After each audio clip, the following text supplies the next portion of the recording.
Hello my friends, it's the Game Boy Geek here, and today, the Eternal Throne sits empty as scions of the royal family struggle for control. You'll be dispatching those who oppose you by recruiting allies to your cause, researching powerful spells, and acquiring valuable relics. Eternal Chronicles of the Throne combines deck building and card battling into an intense strategic experience, and it's set in the same world as the digital CCG called Eternal. It's for 2 to 4 players, takes 30 to 45 minutes to play, is for ages 12 and up, and is published by Renegade Game Studios and Dire Wolf Digital. Today, we'll be doing a rule school where I'll teach you how to set up and play the game so that you don't have to read the rulebook yourself. Now, I placed timestamps below me in the description of this video just in case you have a specific section that you'd like to jump to. Without further ado, let's get started.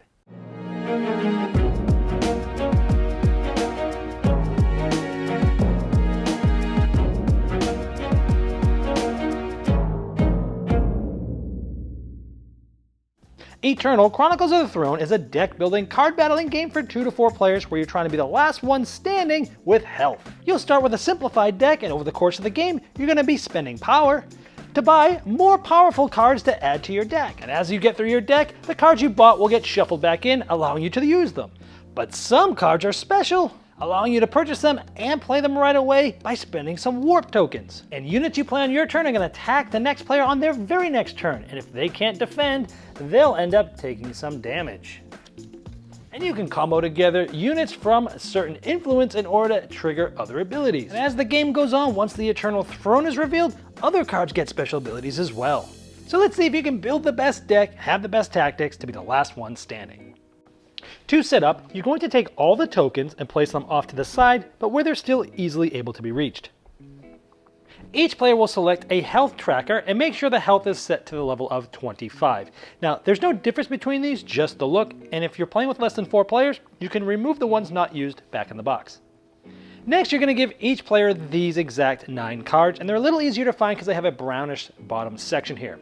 1 refresh card, 1 worn shield, 1 secret pages, and then you're going to give 6 diplomacy cards.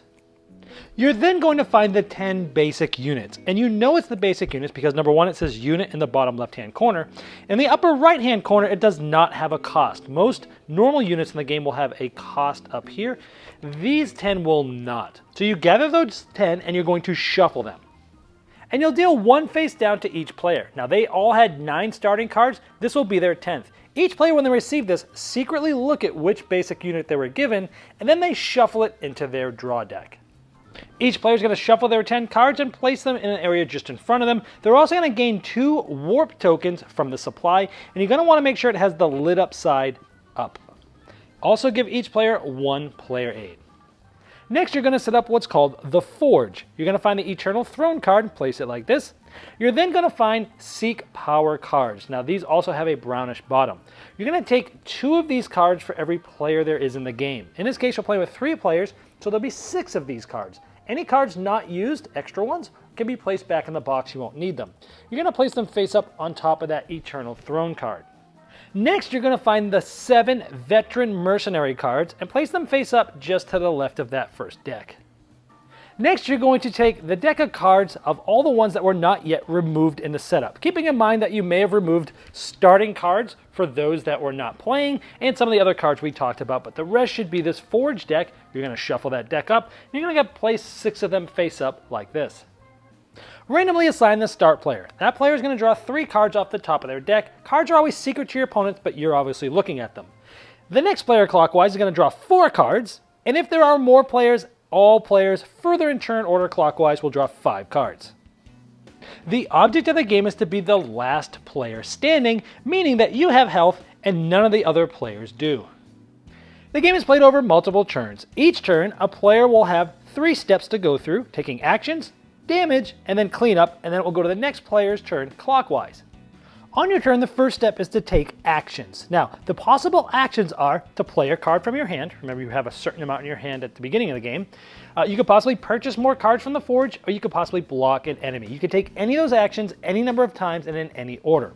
Keep in mind that as you play cards from your hand, you must play all of them that are in your hand this turn, regardless if they're going to help you out or not. So first I decided to play these two cards, Secret Pages and Diplomacy. Now your play area is to the left of your deck. That's where you play cards that you're activating. In this case, these are power. This is going to allow us essentially to use currency to buy other cards. So in this case, we have a total of 3. Now you could purchase cards from the Forge. If you remember, there's 6 face up, and then there's some cards up in the top here as well.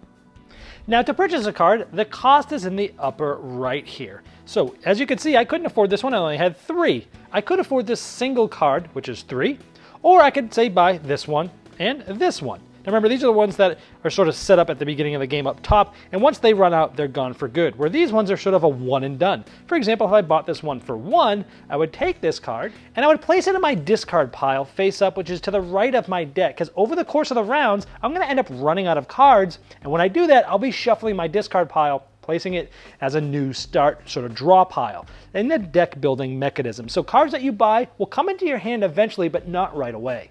Now we'll tell you more about what some of these abilities mean and how they work in just a little bit. And anytime a card is bought in the Forge in this bottom row here, it gets immediately replaced.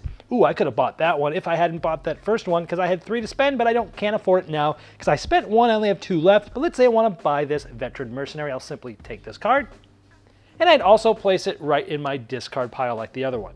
Now if you remember, I have 1 card left. Now I'm going to play it up here. This is a unit, as it says so in the bottom left of the card. Now this is our play area just to the left of our draw pile, but just above that is the battle area. This is where you'll be placing units. Now units sometimes have influence, and this will allow other cards to trigger off things like this. But this unit is essentially going to stay here until it blocks an enemy unit, or is blocked by an enemy unit, or does damage to the player to our left. And this is important because at the end of our turn, any units we have here are essentially going to attack the player to our left on their next turn. Now we've played cards and we've purchased cards. The other thing you can do during this action step is to block an enemy unit, but we're going to talk about that in just a moment because there's nobody threatening us because it's the beginning of the game. After that, you go to step 2, which is damage. Now each enemy unit that is attacking you will do damage, but again, because it's the beginning of the game here, we're going to skip this step and go right to step 3, which is cleanup. You're essentially going to take any cards in your play area, not your battle, but your play area, and you're going to put them in your discard pile, and then you're going to draw up from your draw deck. Now you'll always draw up to 5 cards, and again, if you don't have enough to draw, you'll then shuffle this discard pile, create a draw pile, and draw the rest until you have 5 cards. Now let's fast forward to that next player's turn. They've already played some of their cards in their action step of their turn, and they spent essentially 4 to buy this card, put it in their discard pile. Now they have another card they want to play. So they decide to play this unit into their battle area. Now this is the card that was played into the battle area of us, which was the first player. Now I have it really close here. You usually don't sit this close, but for the camera I put them this close so you could see. Now this one is going to do 1 damage to this player if it cannot block. Now here we have a 1. Now if this is only doing 1 damage, and so having a 1 here is going to allow it to defend. This actually is a +1. So we actually have 2 defense. As long as your defense equals this or is greater, you have successfully defended. When you successfully defend, this owner discards this into their pile, and the other player, they put their unit into their own discard pile as well. Now we didn't cover this when I played this card, but in addition to the defense, it also would have gained a health. Now when you gain a health, you just go up on the wheel. Now the wheel goes up to 30. If we had 30 and this was played, then this would go up to 1 and you'd give this player the 30 plus health there to show it has 31 health. However, let's instead say that this player had played this unit and it has a damage of 3 that it can attack with. This one only has 2. It cannot defend. So in this case, this player has successfully attacked this player. So this player will take their unit that did successfully attack, put it into their own discard pile. And the player that was hit, which is the player's turn that it is, would go down the amount of strength that the other player hit them with. So this player hit him with 3, so this player would go down to 22. And after the damage step, like before, you would go through the cleanup step, putting cards in your discard pile from your play area and drawing back up to 5 cards. Then it will be the next player clockwise turn. So let's talk about some of the other card types and some other tactics. Now before I told you when you buy a card that you must place it in your discard pile, and that's true by default, but there is an exception to this. If you see a card that on the top right, the cost is glowing in orange and has that little warp token symbol on it, there is a way that you can actually put that into play right away. Like, for example, look at this card. It's a Relic. It's a new type of card we'll talk about. We would have just had to spend 2 power, but because it has that logo on it, we could flip one of our active warp tokens and then play that card immediately instead of placing it in our discard pile. Now this is a Relic, it says so here, has a dark background. Now these cards are played just above the draw deck and the discard pile, just to the right of the battle area, and these are cards that give you abilities turn after turn. For example, if we've generated at least 7 power, we would gain 3 health. Now earlier we talked about influence and how certain cards can trigger things. Now, on the same turn that you play one of these cards that has this as an ability, in this case, you could destroy an enemy relic if you play another card with this influence. Now you have to play both of these the same turn, this one and another one. Now any time during your turn, but as long as you play both, because I played this and this has the same influence as this, we could destroy an enemy relic. And of course this would have also allowed us to deal 2 damage to an enemy player, and bringing this one out would have allowed us to deal 1 damage to an enemy player as well and draw a card. Now let's talk about the Eternal Throne. Now if you remember, there's a certain amount of Seek power cards on top of it. Now if you buy this for 3 power, when you play it, you'll get 2 power. Now, some cards, in addition to these ones, have this logo here. This is the Eternal Throne. What this means is if the last Seek power card is gone, meaning the Eternal Throne is shown, when this card is played or anyone that has this logo, it will trigger that ability then. And by the way, when you banish a card, essentially you remove it from the game completely. Now, when damaging an opponent, if they go down 0 or below 0, they are out of the game. If you're the last player standing at this point, you win the game. If not, the player who damaged them, in this case, this player here, would get 2 benefits. Number 1, they gain 5 health. And of course, this is shown on their wheel. Then you'll take any card from the forge and place it directly into your hand.